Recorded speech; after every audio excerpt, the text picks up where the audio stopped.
We're grateful to have you joining us for today's Fighting Hate from Home webinar, Standing Up in the Face of Hate in America Today.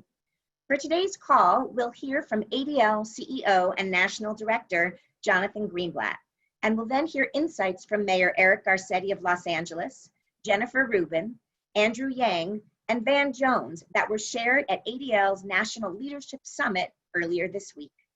After hearing from our speakers, we will have time for Q&A with Jonathan, where he can address your questions directly. And with that, let's get started.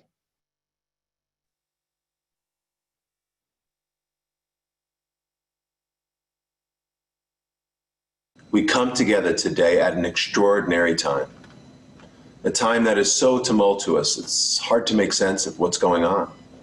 2020 isn't even halfway over. The decade just got started, and yet somehow it feels like we've already lived lifetimes.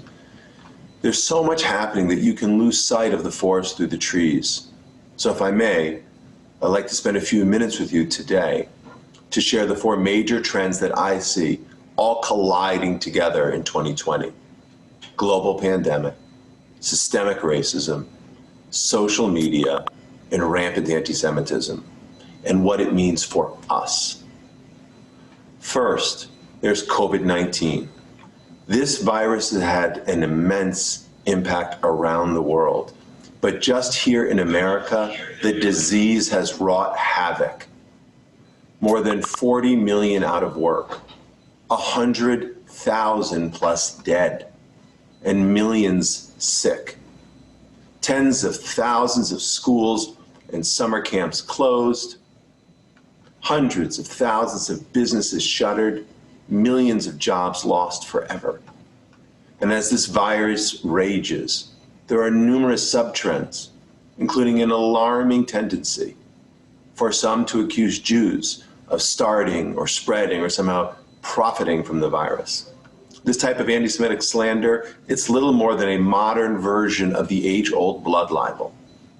And we've also seen a surge of attacks and a wave of harassment directed at Asian Americans. I will tell you, whether it's anti-Semitism or anti-Asian racism, we at ADL will not stop in speaking out against all forms of hate. Now, a second dimension of COVID-19 is the fact that those most affected by this novel coronavirus are indeed the most vulnerable and marginalized in our society. This includes the elderly and the disabled, but also low income and communities of color, African Americans, Native Americans, and the Latinx population. The pandemic is exploiting deep and persistent socioeconomic inequalities that have long affected these populations to reap a terrible toll. In Atlanta, for example, more than half of COVID-19 positive patients are Black, and 4 out of 5 who have died in the city from the disease, again, are African American. And this isn't unique. It's a pattern that we see repeating in city after city across the country. And so it should be no surprise to anyone that there is so much pent-up frustration and accumulated anger in those segments of society. And that brings me to the second trend that is cresting right now: exposure of the unjust treatment, excessive force, and full-on brutality on the part of law enforcement against African Americans. After the gut-wrenching murder of George Floyd just 2 weeks ago in Minneapolis, one that came after so many other senseless deaths, millions of people said, enough is enough. And they're absolutely right. Black Americans are more likely than white Americans to be arrested. Once arrested, they're more likely to be convicted. Once convicted, they're more likely to face stiff sentences for the same crimes. In fact, Black men are 6 times as likely to be incarcerated as white men. And George Floyd's murder, it shouldn't come as a surprise. According to a Washington Post analysis, Black Americans are 2.5 times more likely to be shot and killed by the police than white Americans.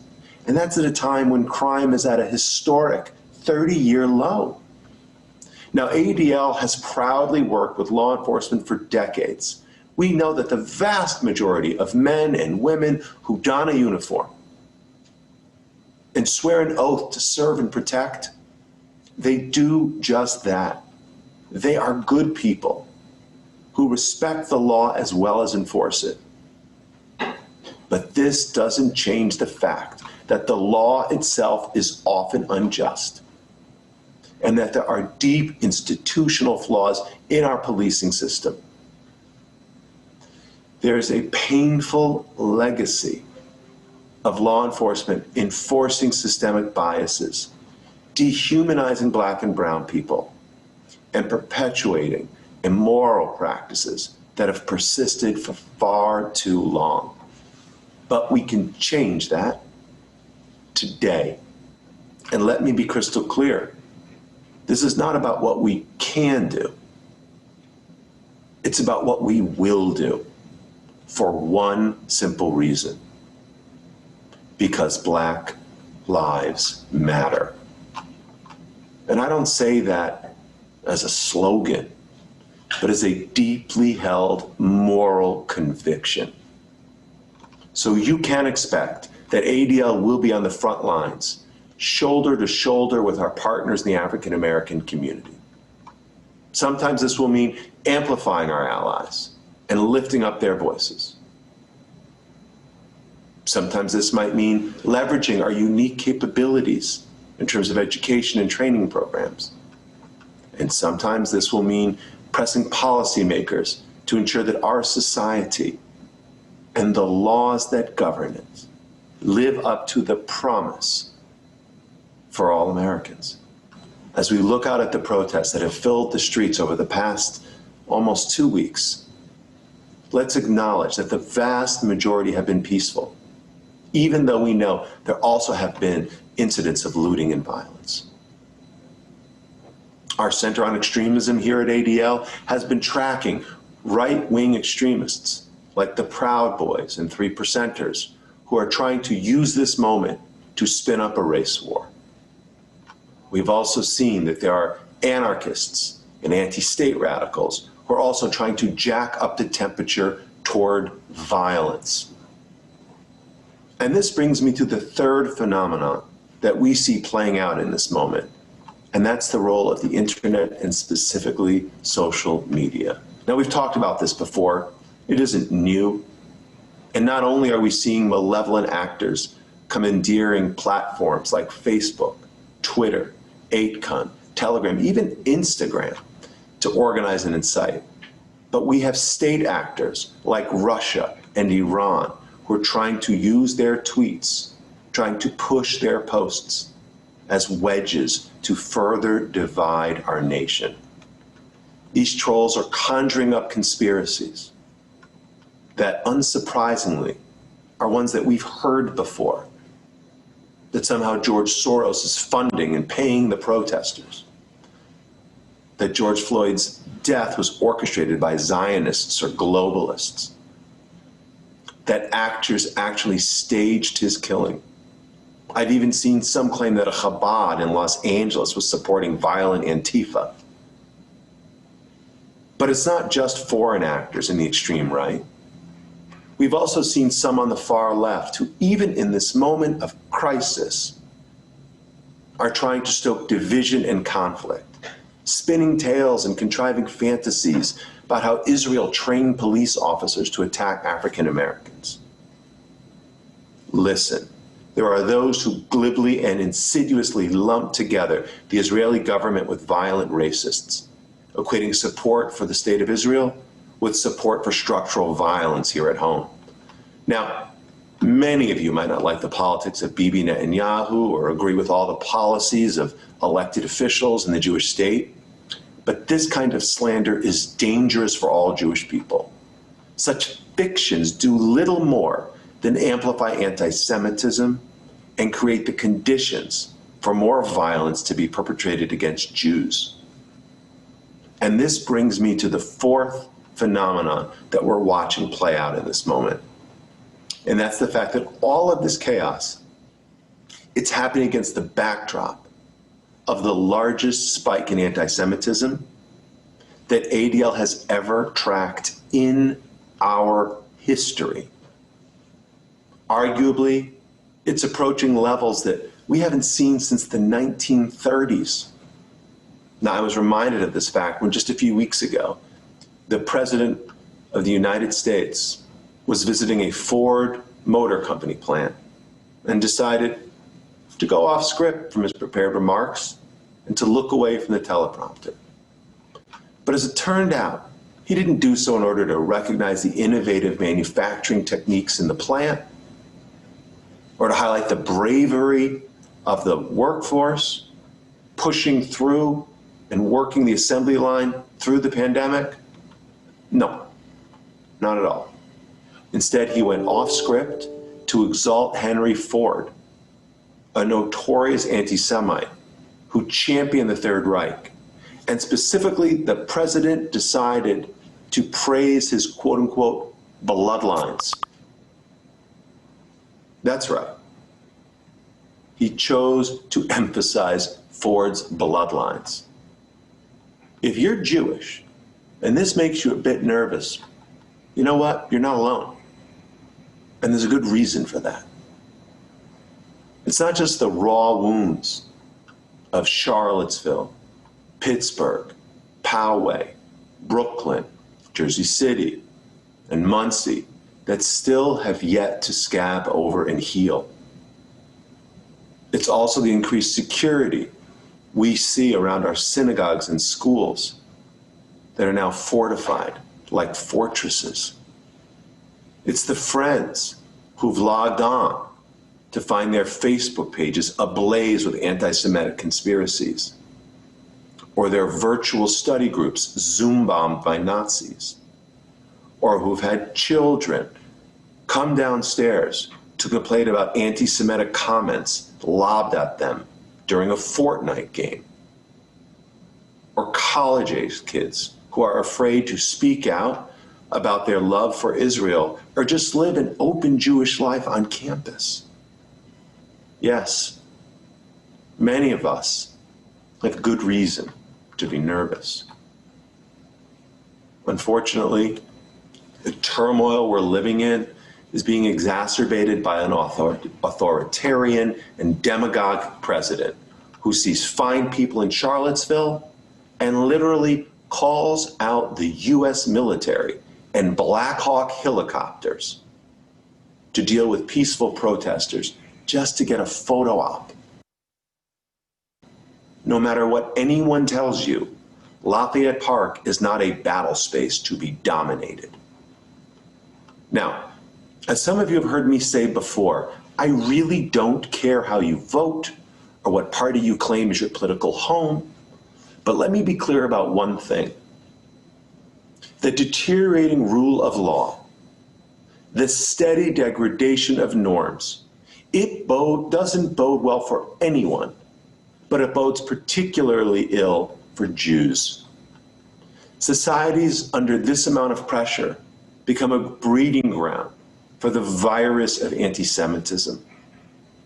And we've seen it happen again and again and again throughout history.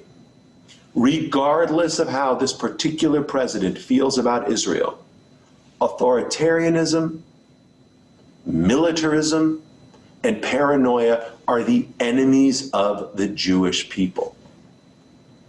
That's why the work we do is so important.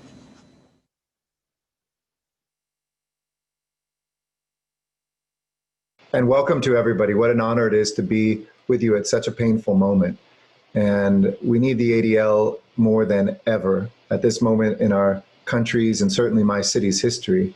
And I want to thank Jonathan Greenblatt, a longtime Angelino himself, for inviting me to be with you. And I'm so honored to be with so many friends, with an organization I and my family have had a relationship with our entire lives. To take on this moment at our National Leadership Summit and to say, who are we as Americans, who are we as Jews, and who are we as human beings at a moment that we are called to, not one that we want, but one that we have, and one that we must not let pass us by. We either meet this moment or we miss this moment. But let me rewind the clock to a century ago, to when my first native-born grandparent, Harry Roth, was born here in 1913. His parents had immigrated to America just 7 years earlier. But that same year, in a season of so much fear and anxiety for Jews that had fled a pogrom in their villages, persecution, death, and other things at the hand of an official state, we came to America to look for opportunity. And an attorney in Chicago had an idea. With 2 small desks and $200, he set out on a project that would span generations to ensure that no Jew would ever have to live in fear. And I want us as Jews for a moment to rewind to that moment, because to think about our ancestors and to think about the next generation right after World War II, to live through the death at the hands of a state, the fear that they had simply about being Jewish, that would cost them their lives and certainly their bodies and dignity almost every single day, is a lesson that I hope we can feel, not just remember, but understand, and how we as a community have stepped forward to protect ourselves in key moments and enlisted others to be our allies. And now, as the African American community in America seeks to do the same thing, I hope that we can see those same currents in history that must move together.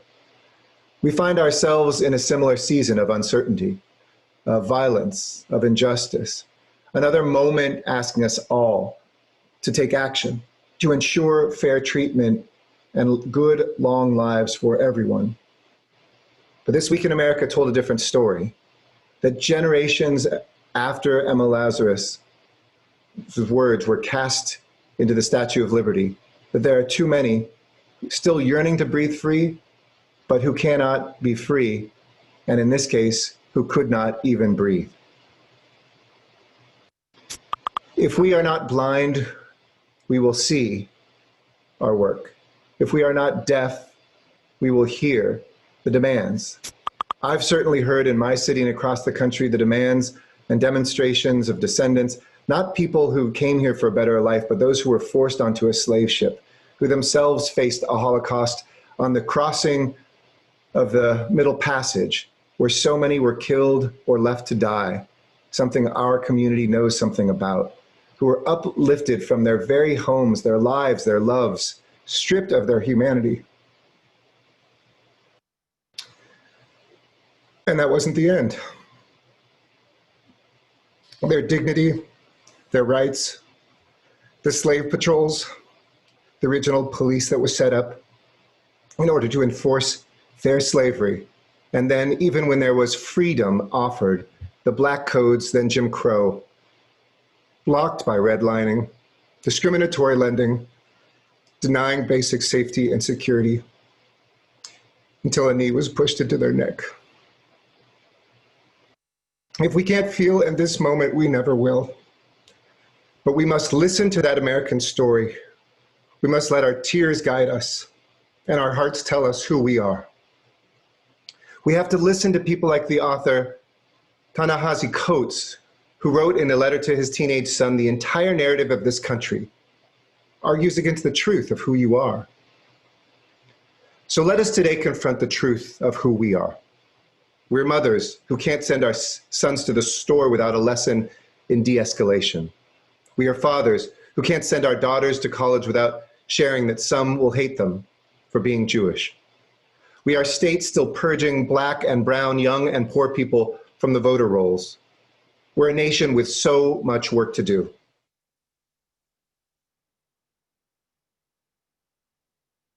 Thank you. It's my pleasure to be here. I want to thank the ADL for putting together what's really been an extraordinary program already.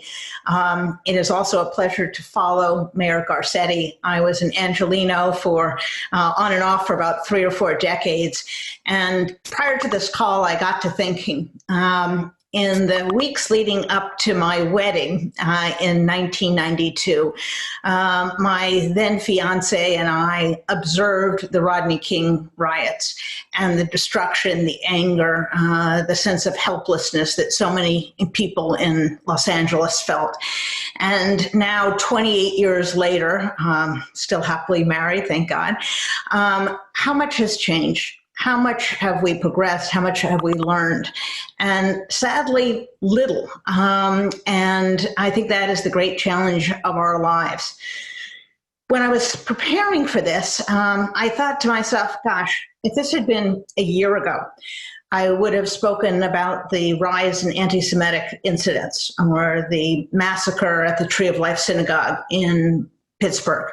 If it was just a few months ago, I would have spoken about the COVID-19 virus and the spurring of anti-Semitic conspiracy theories that we've now seen circulate in connection with this terrible virus. But of course, in a flash, everything has changed. And why in a flash? It's because the power of the visual image, the power of seeing for our own eyes. Our African-American brothers and sisters rightly ask, what took you so long? Haven't you been listening? Haven't you been seeing? There's a long list of names. And the answer is that seeing is believing for many Americans. Many Americans have felt it impossible to imagine the type of systemic, widespread racism that African-Americans experience on a daily basis. But in those 9 minutes of videotape, they could see the lack of humanity, the lack of empathy, the helplessness of someone who was not resisting the police, was not becoming violent, but was a victim of violence. And so I think as many Americans come to terms with this, we're right to be impatient, but I think the power of the image continues to be something very much in our favor. And I think the telephone, which is now the camera for hundreds of millions of Americans, becomes truly our aid in opening the eyes of the American people. I look back today on the March on Washington. We're going to have a recap of that 52 years later this August. But I look back to the March on Washington, and somewhere in my memory, I recalled, and turned out to be accurate, that the person who spoke just before Martin Luther King was a rabbi, was Rabbi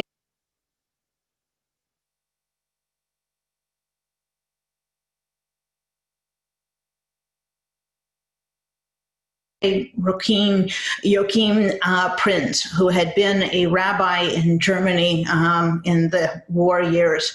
And first of all, it struck me as extraordinary that that really prominent position had been given to someone who was not African American and someone who was Jewish. I went back to look at what he said, and I think his words were as prophetic and as important then as they are now.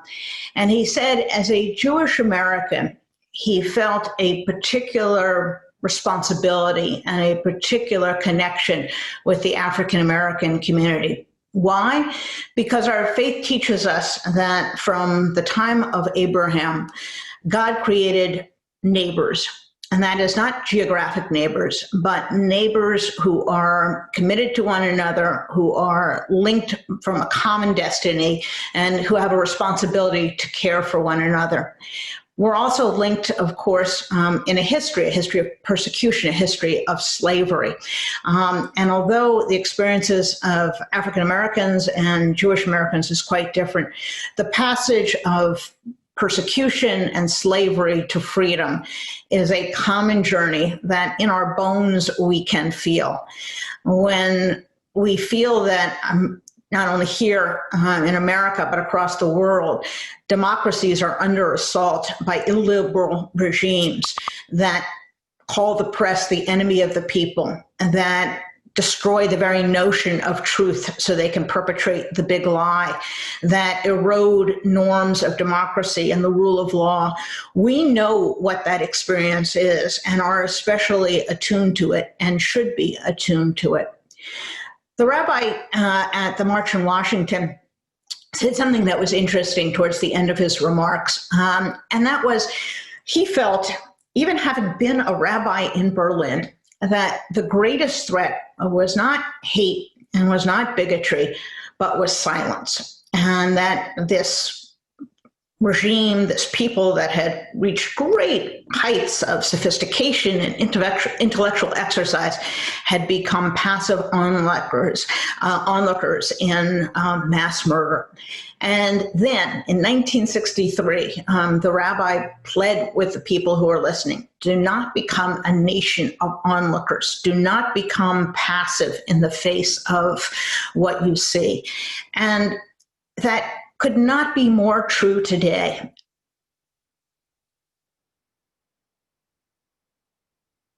I believe that hate is rising, and it's being driven by some very, very significant systemic causes.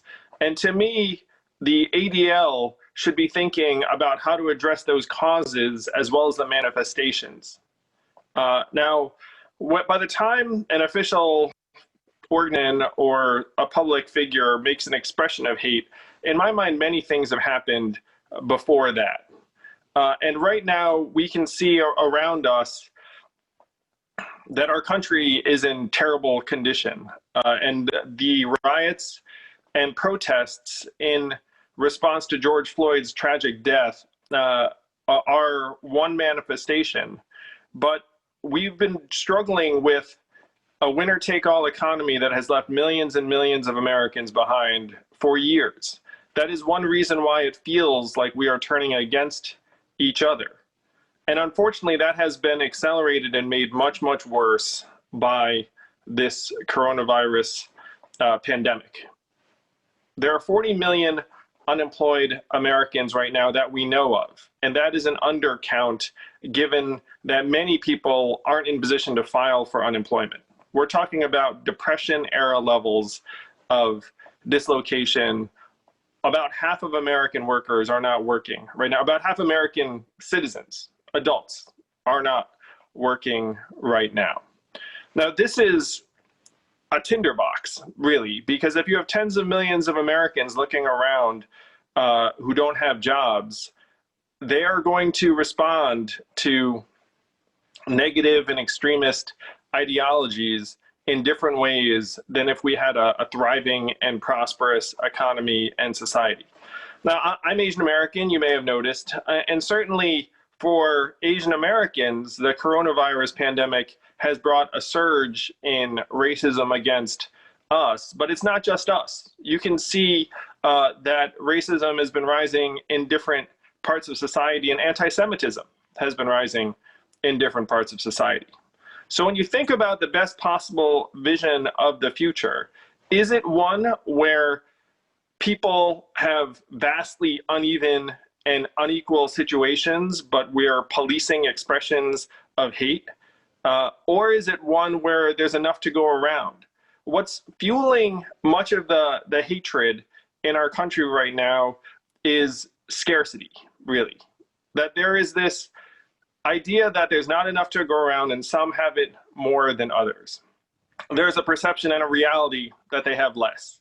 And unfortunately, in this latter group, these are people of color, Black communities, Latino communities. The average Black household has a net worth of only 10% that of a white household. For Latinos, it's about 15%. Now, these are the real disparities in our country, and this pandemic has demonstrated to us that these disparities can kill.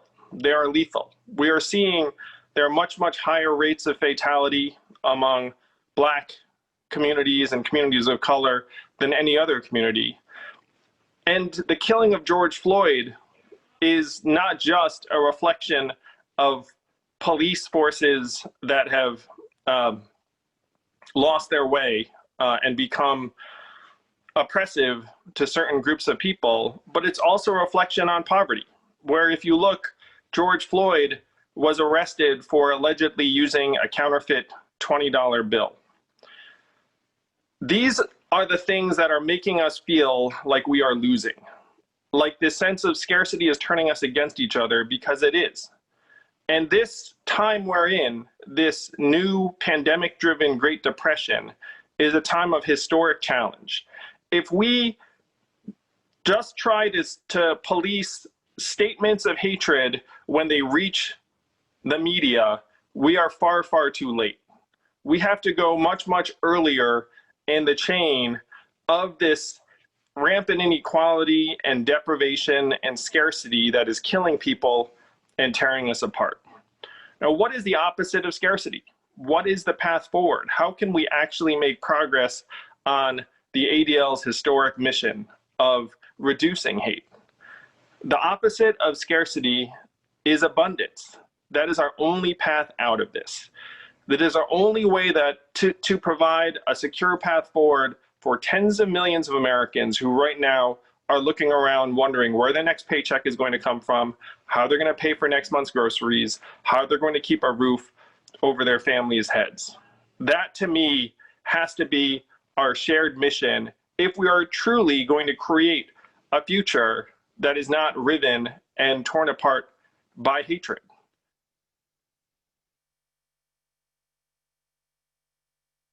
I'm also very, very happy and proud to be here with you. You know, everything good in the country historically has happened when African Americans and Jewish Americans have gotten together. If you look at the labor movement, if you look at the civil rights movement, if you look at movement after movement after movement, crisis after crisis, it's when Black and Jewish leadership gets together, we put the country on our back and we just take it to a different place and a better place. And unfortunately, that history of Black-Jewish cooperation, the Black-Jewish alliance, is not told. It's not taught. And so people don't understand the importance of these two groups. But there's a reason that the Nazis hate both of us. There's a reason that the Klan hates both of us, explicitly and aggressively. That said, if there ever were a time to renew the bonds of affection between our communities, this would be that time. We are really at a crossroads as a country, and people say that all the time, but I think you could feel it now. There is one pathway, especially given the endless provocations against the Black community from the worst parts of law enforcement, with these videos that are coming out on a sometimes hourly basis now. Given the economic collapse that we're going through, given the fact that we're still in the middle of a plague, there is a pathway where we wind up with, even by the end of this summer, 5, 6 American cities on fire, tanks in the streets, snipers on the rooftops from both sides, and a real downward spiral with more violence, less understanding. And there were a couple of moments in the past several days, it looked like that was where we were headed. And nobody that we care about wins in that scenario. The African-American community is, we're only 13% of the country. The Jewish community, a tiny, tiny fraction of that. Some of the people who have set their minds against progress are large in numbers. They got a lot of guns and militia and all kinds of stuff. We don't want to go that route. I'm very happy, though, that it seems to me in the past 72 hours alone, a new continent of common ground has emerged as almost a miracle. God from the machine, this new continent of common ground. And it's not enough for you, it's not enough for me, but it sure is better than where we were headed. And it's better than where we were 2 or 3 weeks ago, where there is an understanding now, I think much broader than it's ever been, that racism, anti-Black racism, is more real than maybe people have been willing to accept because of this horrific lynching that was caught on video camera. And that was a lynching. That was a lynching. A white man choking the life out of a Black man in broad daylight in front of a whole community of people who are screaming and yelling and saying he's dying, he's dying. The man calling for his mother. who's been long dead. The man urinating on himself. And 1 minute, 2 minutes, 3 minutes, 4 minutes, 5 minutes, 6 minutes, 7 minutes, 8 minutes, almost 9 minutes. And the whole world witnessed a lynching. And in this case, unlike all the others that came before, there can be no argument that the man was posing a threat. It was a split-second decision. What do you want the police to do? This was a cold-blooded act of dehumanizing violence. And in the face of that kind of horror, love has risen from the ashes. Love is rising from the ashes. And there's this continent of common ground that's emerged that racism is real. It's certainly more real than a lot of people in America have been willing to accept, that there's something wrong with our police department and departments and the oversight there. By the time you get to the point where officers think it's okay, it's one thing if you have one road cop doing that and the other three tackle him. But when you have, 3 other police officers there and they essentially think it's okay, some of them, newer to the force than others, but any human being hearing people screaming, he's dying, he's dying, he's dying, you're killing me and killing him for many, many minutes. If you're not responding to that, that means that kind of behavior has become normalized. You've been doing that for a long time. You've been desensitized over time. Nobody starts off that horrific. And so I think an understanding race is more real than we thought, than many of us thought. The police department more flawed than we had hoped. And there needs to be something done. Now that is a miracle. I've been trying to make that case for 25 years. I started out when I graduated from Yale Law School in 1993, working on police abuse issues, youth violence, juvenile justice, and trying to get just that basic understanding across was something I was unable to do for decades. And suddenly, in an instant, there's this common ground. What are we going to do with it? My view is that we have 3 obligations. If we meet them, we'll get through this stronger and better as a country. If we miss any of the 3, we're back in peril of moving on to that other track again, which nobody wants us to go down. Number 1, simply justice in the case. The officers, I'm an anti-prison activist, but some crimes do deserve incarceration, and strangling a man to death in broad daylight and with your body camera going and in front of the whole community is one of those crimes, and aiding and abetting it, failing to intervene is another. That needs to happen. If the police officers get off in this case, it's very hard to explain to the Black community that we're citizens here. Because if you can do that to an unarmed man who's begging for his life for almost 10 minutes, then you can do anything. And so that then puts you back on that other pathway. So there's got to be justice in the case. I'm glad that the Minnesota Attorney General Keith Ellison has taken over the case, arrested the other officers. I think we're moving in the right direction there. But that's not enough. Number 2, you've got to have bipartisan legislation this year to do something to restore some checks and balances and some oversight to law enforcement. It's not that you hate police officers, that you want new laws, but any human system that does not have adequate checks and balances will tend toward corruption and abuse. That's why you have meat inspectors. Okay, you have meat inspectors, not because you hate butchers, you think all butchers are terrible. It's just, there are going to be enough butchers that cut corners that you've got to have oversight. That's why you have building inspectors, not because you hate construction workers, you hate architects, but there'll be enough bad actors in any system that if you don't have building inspectors, you're going to have a bunch of buildings falling down over time. And the same thing with law enforcement. I'm from a law enforcement family. Police officers are not saints, they're not superheroes, they are city employees, most good, some bad. But if you cannot get rid of the bad ones, and if the good ones are afraid to stand up to the bad ones, everyone is imperiled, because then you have lawlessness inside of law enforcement. And what we want is, we don't want lawlessness in the streets, and we also don't want lawlessness in the police precinct. And it's lawlessness inside of police departments that opens the door to lawlessness in the streets. And so you got to have that. You got to be able to ban the chokehold, change the training standards, make it easier to sue individual police officers. There are real reforms that could happen this year and need to happen this year. And third, you got a surge in economic support and relief to some of these communities that have been knocked flat because of the COVID shutdown and then burned out by some of the rioting. We can inject capital there. And then you've got a situation where you have justice in the case, legislation in the Congress, and economic relief in the streets.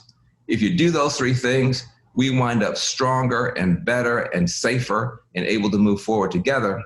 And it's my hope that our communities can come together, as we always have in times of peril, where hate is rising, where the wrong people are using power in the wrong way, to push for a better and stronger democracy. The Black-Jewish Alliance, if there were ever a time to see it renewed, that time is now.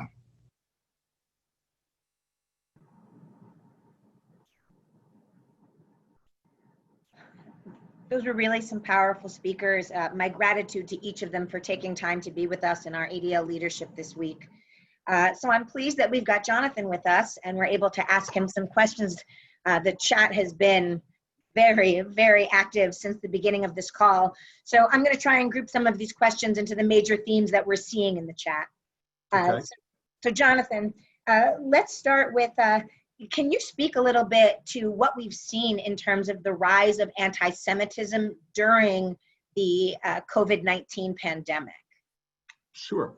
So we've certainly came into 2019 alarmed, because 2020, alarmed, because 2019, as I mentioned in my remarks, we saw more anti-Semitic incidents than at any other time in our 40-year history of tracking this type of acts. That was incredibly alarming and worrying.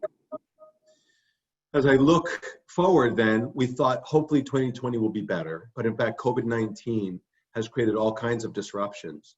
But once again, it has brought anti-Semitism to the fore. We've seen accusations that Jews singularly or uniquely are number one. And by the way, either the Jewish people or the Jewish state. They're almost, synonymous in the eyes of the anti-Semites.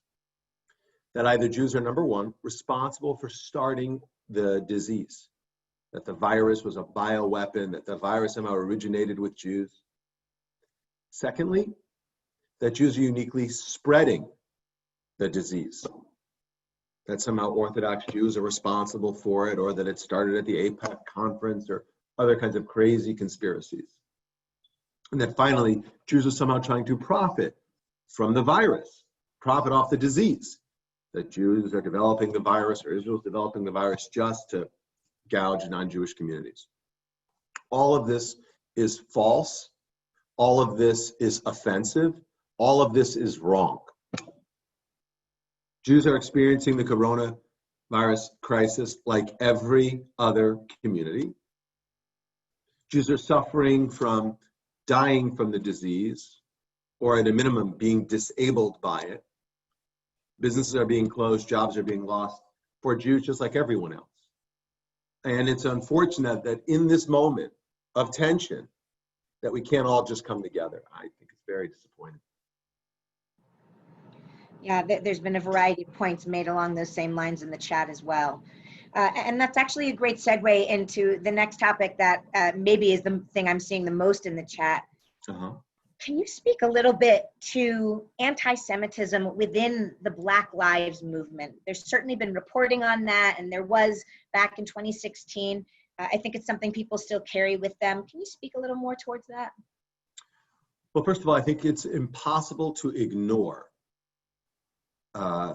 It's impossible for white people or non-Black people to ignore the systemic racism that has long impaired and bedeviled and killed Black and brown people and troubled communities of color in this country for centuries. We're living with it today, and it's been exposed in the last few weeks because of the murder of George Floyd and Breonna Taylor. But we've seen this before. It's not new. I think we also need to understand the distinctions. So Black Lives Matter is a movement, it is a cause, it is a phenomenon that is focused on finally righting the wrongs and it around that are facing people of color. And it indeed originated out of the terrible situation in Ferguson, Missouri a few years ago, but it now spanned many other communities. And I think it's really galvanized the country. This basic idea that we need to expose the racism and again, finally achieve the equality that this country promises in its constitution. Now, I think it is true that a small minority of individuals in the Black Lives Matter movement have supported anti-Israel and at times anti-Semitic positions. ADL long has exposed and opposed anti-Semitism wherever it arises. And we've spoken out in the past about anti-Semitism in the separate entity, the Movement for Black Lives. This is a collection of activists and organizations who in 2016 released a policy platform that included language on the state of Israel that was incredibly offensive, and we called it out in very strong terms. We do that because we speak out against anti-Semitism wherever the source. But it should be noted that that Movement for Black Lives has updated their policy platform and Israel isn't in there. And BDS and delegitimization itself, is not the focal point of the national conversation today. It is about systemic racism and finally righting the wrongs. And I think that's what we really need to focus on, even while we call out hate in all forms, whenever and wherever it happens. Thank you for that. I think that's really helpful to hear. So this is an interesting one, and we've seen this a few times as well. Can you speak a little bit to the role of Antifa in the protests in the last few weeks and some of those headlines I think people have been seeing? Antifa? Yes. Well, look, while there have been a lot of rumors circulating that Antifa, which is this collection of radical leftist activists, some are kind of anarchists, and they're all collect around this idea, Antifa. There have been rumors circulating that Antifa is either planning the protests or stoking the violence. ADL Center on Extremism, along with federal law enforcement officials, by the way, haven't found any evidence of that to be the case. Not everyone who's committing the violence is an extremist or connected to a formal group or organization. And not every extremist participating in the protests or acts of violence is immediately identifiable. Look, we are closely monitoring the protests. And it's our initial assessment while a number of extremists, and by the way, there are some Antifa extremists, and there are anti-government agitators, and there are anarchists, and there are some white supremacists. While they are showing up, these protests in general shouldn't be categorized as extremist at all. I think what's so remarkable about them is the cross-section of America who's showing up across races, religions, ages, people of all sexual orientations across the country in big cities and small towns. It's really quite a phenomenon. And it is only a shame that some extremists are trying to exploit this to sow division. Not helpful at all. Yep, that's certainly true. Lots of questions about if ADL is working with other organizations like the NAACP or the National Urban League on furthering our causes together or working together for our communities. Can you speak to that at all? The ADL has been engaged has been directly engaged with our counterparts in the civil rights field for literally generations. ADL leadership long before me marched with, Roy Wilkins, the head of the NAACP in the 60s, and with Dr. King, and with Mayor Rustin and many other civil rights activists. And today, we have partnerships at the local level. Our New York, New Jersey office works with the New Jersey branch of the NAACP.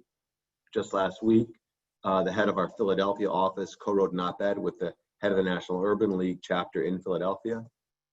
And at the national level, I'm constantly engaged and looking for ways we can partner and amplify the voices of our partners and find ways to leverage our capabilities to pursue our shared goals, which include fighting racism, anti-Semitism, and all forms of hate, and creating a more just and inclusive society. And I think about it quite a bit because, as my friend Darren Walker from the Ford Foundation told me a few years ago at our Never Is Now conference, the world's largest annual conference on anti-Semitism and hate. From the main stage, Darren said to me, he said, as a Black man, I don't think racism is just my problem. I think racism is your problem too, Jonathan. And he said, and to you as a Jewish person, I would say that anti-Semitism isn't just your problem, anti-Semitism is my problem too. And Darren's words really, I think, ring true today. The ADL was founded on the premise. I mean, I didn't write our mission statement. It was written in 1913 that we would pursue, quote, we would, quote, stop the defamation of the Jewish people and secure justice and fair treatment to all. That mission, that integrated vision, commits us to this very simple idea. Jews in America will not be safe until all people are safe. And only when all minorities can live freely and openly, so too will Jews be able to truly enjoy those same privileges and rights. And I think the words may have been written in 1913, but they're as relevant today in 2020. And so indeed, whether it's the work we do on our own, the work we do with our partners at the local level, the work we seek to do with them at a national level, we try to work in collaboration with others because ultimately we're all in this together. And I should note, when we talk about fighting racism, racism is not a unique issue to the Jewish community. There are Jews of color who live identities that, again, are integrated, who struggle with not just anti-Semitism, but with racism. And I think to the Jews of color who are watching today or who are out there, you know, I realize we need to work with you as much as with anyone else. So I'm particularly proud of the work and the explorations we've had with great organizations like the Field Building Initiative and B'chol Lashon. And I know there's much more work for us to do there to make sure, again, Jews of color are fully welcomed and engaged in our community and a part of this work. Yeah.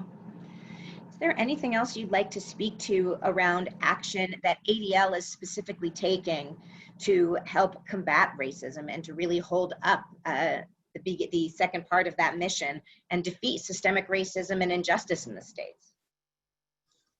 Well, look, I think everyone can do their part. Whether you do it with ADL or with NAACP or with B'chol Lashon or with any number of other wonderful organizations out there, everyone can do their part to fight hate. I guess the way that I would think about it is, I think number one, I would say, speak up. When you see something, say something sounds glib, it is not. Whether it's a comment, I don't know, on a Zoom meeting or something you hear at the dinner table or a comment you see on Facebook or a tweet that you come across, you can flag it, you can report it, you can just interject and say something.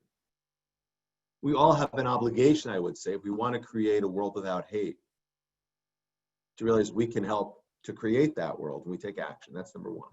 I think number two, I would implore people to share facts. If you're a white person and you want to support communities of color, start by getting educated. The best way you can be a white ally is to learn and to listen.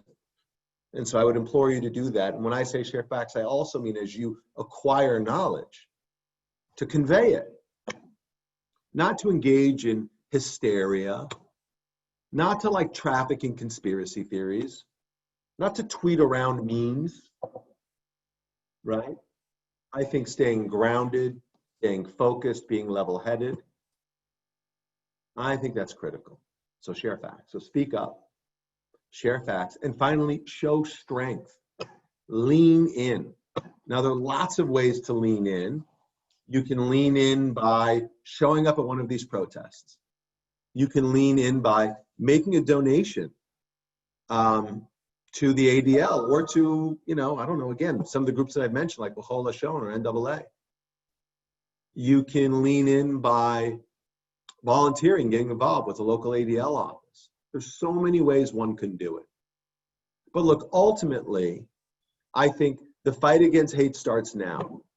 So for ADL, as we've tried to do again for over 100 years, we will show up and speak out against anti-Semitism, against what we call the oldest hatred, this pernicious anti-Jewish bile. We will speak out against it again and again and again. And I don't care, again, how you vote. What matters to me is what you value. I don't care what lever you pull in the ballot box. I care what you do when you see bigotry.